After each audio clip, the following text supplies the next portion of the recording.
हम सब लोग जब फसल बोते हैं तो बीमारी लगती है। जी। हर फसल में बीमारी लगती है और बीमारी के निदान के लिए हम दवाएं डालते हैं। और कई बार फसल में बीमारी ऐसी लगती है कि हम दवा डालते रहते हैं, बीमारी चलती रहती है, कभी लगता है ख़त्म हो गई, कभी लगता है ठीक नहीं सुधरी। दवा डालते डालते डालते डालते फसल कट गई, बीमारी नहीं गई। हमारे 15,000, 10,000, 40,000 पता नहीं कितने पैसे खर्च हो गए और बीमारी नहीं गई।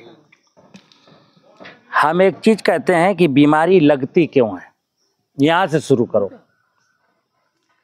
बीमारी लगती क्यों है, हम यहां से शुरू करेंगे। क्योंकि बीमारी लग गई तो बीमारी का इलाज हम करने लगे, हम एक बार पलट के ये सोचें कि बीमारी लगती क्यों है। ठीक है ना। तो आज मैं आपको बता रहा हूं कि बीमारी कहीं है ही नहीं। कुदरत में, प्रकृति की व्यवस्था में बीमारी नाम का कोई शब्द नहीं। फिर प्रश्न होता है कि फिर साहब टमाटर में तो बीमारी लगती है, गन्ने में तो साहब बीमारी लगती है। हाँ लगती है, लेकिन ये बीमारियां कहाँ से आई? ये बीमारियां ही अज्ञान से। अब मैं कैसे कहता हूं कि जंगल में जाके देखो, जंगल में जाके देखो, वहां किसी भी वनस्पति को कोई बीमारी नहीं है। क्यों नहीं है?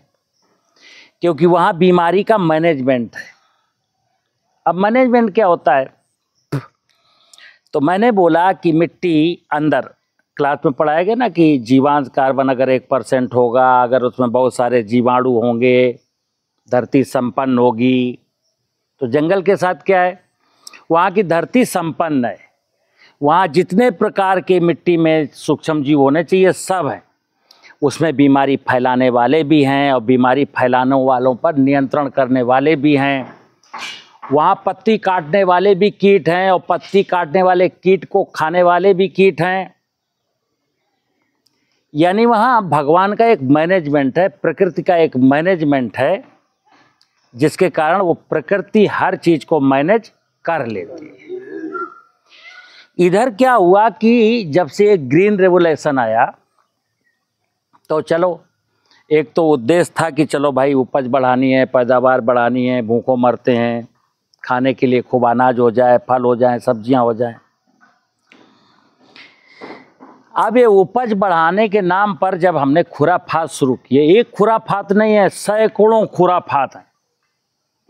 जैसे मैं एक चीज कहता हूं कई बार कि दीमक, एक उदाहरण दे रहा हूं आपको, यहां से समझना, और शुरू यहीं से हुआ। दीमक दुनिया का जितना भी साइंटिस्ट है जानकर सब अंतःकरण से, अंदर खाने से स्वीकार करता कि दीमक हमारी दुश्मन नहीं है। लेकिन ग्रीन रेवोल्यूशन के बाद जब ये टेक्नोलॉजी आई, तो टेक्नोलॉजी में तो जानते हो पूरा विश्व इन्वॉल्व है और सबके अपने अपने निजी स्वार्थ हैं। तो ये हुआ कि यार रियली, जैसे हम बहुत सारे वैज्ञानिकों के साथ बैठते हैं, बुद्धिजीवी हैं, उनसे कहते हैं डॉक्टर साहब ये बताओ कि क्या आप दीमक को दुश्मन मानते हो? तो हंसने लगते हैं, कहते हैं कि सचान साहब एग्जैक्टली दुश्मन तो नहीं है। फिर हमने कहा फिर ये दीमक को दुश्मन बता करके किसान से कहा गया ये दीमक को मारने के लिए डालो, ठीक है ना। उद्देश्य क्या था कि दीमक को मारने के लिए जब किसान दवाई डालेगा तो जंगल में, मैंने बताया कि जंगल में किसी ने दीमक को नहीं मारा तो जंगल की पूरी व्यवस्था चुस्त और दुरुस्त है। यहां जिन जिन किसानों ने दीमक को मारने के लिए दवाई डाली तो उस दवा के कारण दीमक भी मरा, केंचुआ भी मरा और माइक्रो ऑर्गेनिज्म भी मरे। सूक्ष्म जीव जिनकी मैंने बात की, लाखों की संख्या में, लाखों स्पीसीज के सूक्ष्म जीव मर गए। फिर यूरिया डीएपी का प्रचलन आया, तो जैसे अंदर बताया गया सॉइल में ऑर्गेनिक कार्बन 0.3 है, 1% होना चाहिए। तो बीमारी के दो कारण होते हैं। किसी पोषक तत्व की कमी के कारण, जो पैथोजन तो एक कारण होता ही है रोग फैलाने वाला, एक वो भी कारण है, लेकिन वो कारण इफेक्ट कहाँ डालता है? जब सॉइल का प्लांट का इम्यून सिस्टम यानी पौधे में समस्त पोषक तत्व प्रॉपरली नहीं है तो बीमारी का स्वरूप बढ़ जाता है। हम मनुष्य के केस में देख लो, जो लोग ठीक भोजन करते हैं, जिनकी दिनचर्या ठीक है, जिनका भोजन ठीक है, उनको बीमारियां कम लगती हैं। लेकिन जिनका भोजन खराब है, कुपोषण है, वहाँ बीमारियां, कुपोषित व्यक्ति को बीमारी होती है, अच्छे खाने वाले को बीमारी कम होती। यही केस यहाँ है। जब आपकी फसल में कुपोषण है, जितने पोषण चाहिए वो नहीं है और निगेटिव पैथोजन तो वहाँ है, बीमारी आ गई। 70% से ज़्यादा बीमारियां सॉइल बोर्न है, यानी मिट्टी से जन्म लेती हैं, और मिट्टी से जन्म लेने वाली बीमारी का पैथोजन पौधे के साथ साथ चलता है, और जब अनुकूल परिस्थितियां आती हैं तो वो सिम्टम्स शो कर देता है। अब हम दवा की ओर दौड़ते हैं, तो ये पिछले 50-40 साल से यही चल रहा है। ये झुलसा लग गया, मोजैक लग गया, निमेटोड्स लग गया, ये हो गया, रूट राट हो गया, दवा ये डालो ये डालो, ये, और निरंतर क्या हो रहा है, हम निरंतर इस धरती माता को और कमज़ोर और कमज़ोर और कमज़ोर करते चले जा रहे हैं। साथ साथ क्या हो रहा है कि उस प्रोडक्ट के जो रेजिड्यूअल इफेक्ट है मेरे शरीर में भोजन के माध्यम से आ रहे हैं, तो हम भी बीमार हो रहे हैं। उन फसलों का अवशेष पशु खाते तो भी बीमार हो रहे हैं। अब क्या हुआ, बीमार जमीन थी, बीमार प्रकृति थी, तो प्रकृति और जमीन की बीमारी को ना ठीक करने की बजाय हमने क्या किया, फसलों को ठीक करने का काम शुरू किया, जो संभव नहीं था। मैं फिर बता दूं, फंजीसाइड दुनिया में जितने भी हैं, दावे के साथ कहता हूं किसी भी बीमारी को खत्म नहीं कर सकते। बीमारियां और बढ़ेंगी, फंजीसाइड का उपयोग और बढ़ेगा और इंसानियत मर जाएगी। किसान हार जाएगा, व्यापारी जीत जाएगा।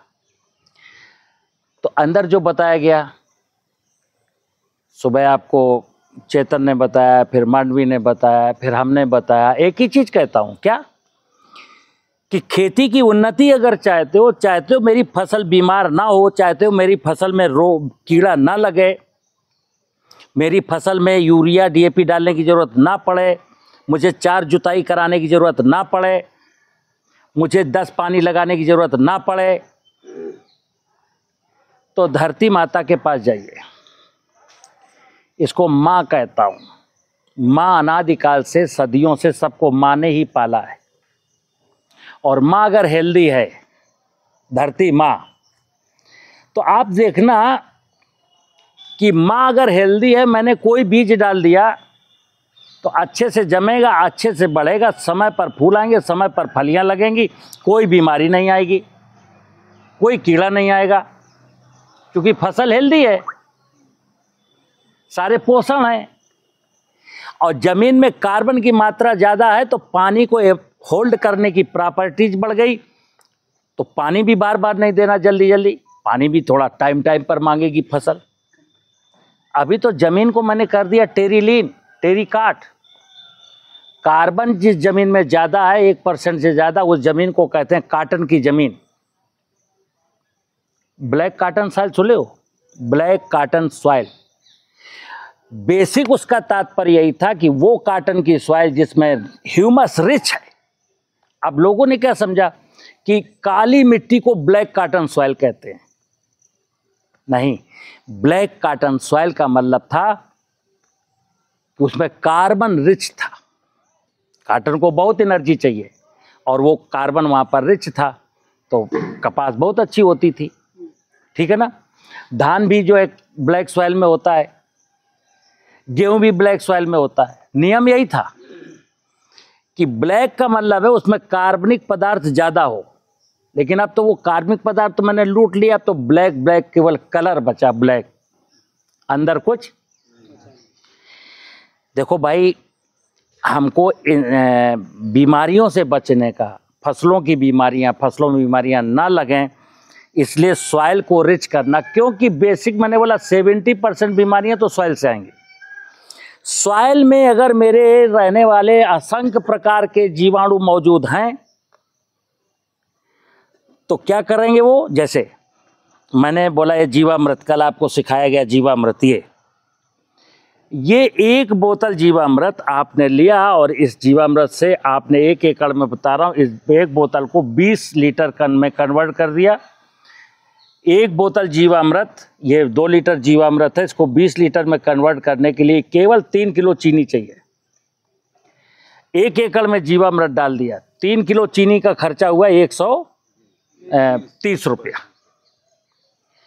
ये जीवाणु जब जमीन में पहुंच गए, फसल बोने के अगर 1.5 महीना 1 महीना पहले मैंने इन जीवाणुओं को जमीन में इनोकुलेट कर दिया तो 1.5 महीने में जानते हो क्या करेंगे, मिट्टी से जन्म लेने वाली जितनी भी बीमारी के पैथोजन थे 1.5 महीने में उनको वहीं का वहीं किल कर देंगे। और अब आप आलू बोले ना, झुलसा लगे तो बताना। 1.5 महीना पहले अगर आपने किसी खेत में डाल दिया, टमाटर बोना, आलू बोना, अरबी बोना, भिंडी बोना, करेला बोना, मिर्च बोना, और जो 50-60 हज़ार का पेस्टिसाइड डाल ले तो आप देखोगे यार कोई ज़रूरत ही नहीं है। लेकिन एक चीज़ और है, ये जीवाणु प्रॉपरली वर्क कर सकें इसके लिए अंदर ये मांडवी ने बताया ह्यूमस। ये क्या मेरे हाथ में, ह्यूमस का मतलब है ब्लैक कलर, यानी कि वो गोबर है, पत्तियां हैं, खरपतवार हैं, और जब ये नमी के टच में रहते हैं 1 महीना, 1.5 महीना, 2 महीना, तो काले कलर का हो गया। काले कलर का हो गया। जब ये काले कलर का हो गया और ये बोतल वाले जीवाणु वहाँ पहुँचा दिए ये वाले, तो मैंने क्लासरूम में बताया कि ज़मीन को, हमने भी क्या बोला, बीमारियों से बचना, इंसेक्ट बचना, तो ज़मीन को पूजा करनी पड़ेगी। पूजा का मतलब क्या हुआ, उसकी आरती नहीं उतारनी, आपको 1% से ज़्यादा कार्बन कर देना है और ये जीवामृत के जीवाणु डाल देने हैं। कार्बन इसलिए बढ़ा रहा हूं कि ये जीवाणु नेगेटिव पैथोजन को तो खत्म करेंगे, लेकिन सृष्टि में कोई चीज पूर्णतः खत्म नहीं की जा सकती। ध्यान रखना है, परमात्मा का विधान है, चीजें सब रहेंगी। अब कुछ बच गई, लेकिन सॉइल को न्यूट्रिशन खूब अच्छा है, पोषक तत्व खूब अच्छे हैं, पौधा खूब हेल्दी है। तो जो बच भी गए ना, क्योंकि पौधा स्ट्रांग है, तो ये जो बच गए कुछ आ भी जाएंगे ना अगर जमीन से, तो पौधे का कुछ बिगाड़ नहीं पाएंगे। इसलिए दोनों चीजें चाहिए, कार्बन रिच होना चाहिए और सूक्ष्म जीवाणु बराबर होने चाहिए। ठीक है ना मित्र, अगर हम लोग ये बात नहीं समझे तो आगे क्या होगा सुनना, आपकी जमीन और खराब होती जाएगी, फसल में पोषण नहीं है। जैसे आजकल हम कोई भी भोजन खाते हैं, आलू देख खाते हो आप, लेकिन आप बताओ जरा वो आलू जो आज के 40 साल पहले होती थी, वो दाल जो 40 साल पहले होती थी, वो गोभी का फूल जब अक्टूबर में प्रारंभ में आता था, एक छोटा सा गोभी का फूल, 4 आलू 1 टमाटर की सब्जी बनाते थे पानीदार, वो स्वाद पनीर में है आज नहीं है, छोला में है। मित्र, एक तो स्वाद गया, जमीन के खराब होने पे क्या गया, स्वाद गया, पौष्टिकता गई, खर्चा बढ़ा, जमीन खराब हुई, बायोडाइवर्सिटी खराब हुई, और हर चेहरे पर क्या हुआ, उदासी का भाव, कोई मुस्कुराता हुआ चेहरा। बीमार मिट्टी थी, मिट्टी के बीमारी के लक्षण फसल में दिखे, मैंने फसल को ठीक करने की कोशिश की, तो कहते हैं करेला कड़ू, दूसरा नीम चढ़ा। उस फसल की उपज में पौष्टिकता पहले भी नहीं थी, दूसरा वो पेस्टिसाइड के रेजिडुअल इफेक्ट आ गए। हमने खाए, मैं अस्पताल में, पशु ने खाया, पशु वेटनरी डॉक्टर की शरण में। अब ऐसे में लोग कहते हैं किसान की समृद्धि हो, किसान खुश हो, किसान आनंद में जिए। कैसे जिएगा? खेती में किसान को अगर आनंद में जीना है तो क्या करना है? धरती माता की पूजा करनी है। और पूजा का मतलब है कि उसके जीव मरने ना पाए और उसमें कार्बन कम ना होने पाए। बीमारी कहीं है ही नहीं, बीमारी तो मेरे दिमाग में है।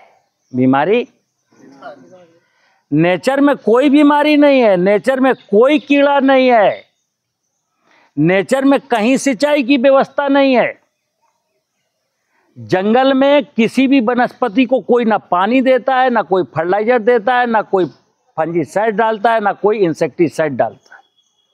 लेकिन सारी वनस्पतियां मुस्कुराती हैं और हम अपने खेत में उन्नत बीज लाते हैं, उन्नत फर्टिलाइजर डालते हैं, अच्छी अच्छी कंपनियों के फंजीसाइड डालते हैं, अच्छी अच्छी कंपनियों के इंसेक्टिसाइड डालते हैं। और अगर फसल बच भी जाती है, पैदावार बढ़ भी जाती है, तो भी मेरे चेहरे पर मुस्कान नहीं, क्योंकि लागत इतनी ज़्यादा आ गई कि फसल तो मैंने बेच दी 2 लाख की, लेकिन जब खर्चा निकाला कितना बचा? बस रोटी चल रही। अंदर आपसे पूछा ना मैंने 2 किसानों से कि 5 एकड़ जमीन है, कितने पैसे हैं? तो एक के पास 35,000 है, एक के पास 60,000 है। 5 एकड़ का मालिक 20 साल से खेती कर रहा है और उसके पास केवल 35, 50, 60,000 रुपए है। इसका क्या मतलब हुआ? अन्नदाता किसान, दुनिया का पेट भरने वाला किसान। और क्या है? अज्ञानता, केवल और केवल अज्ञानता।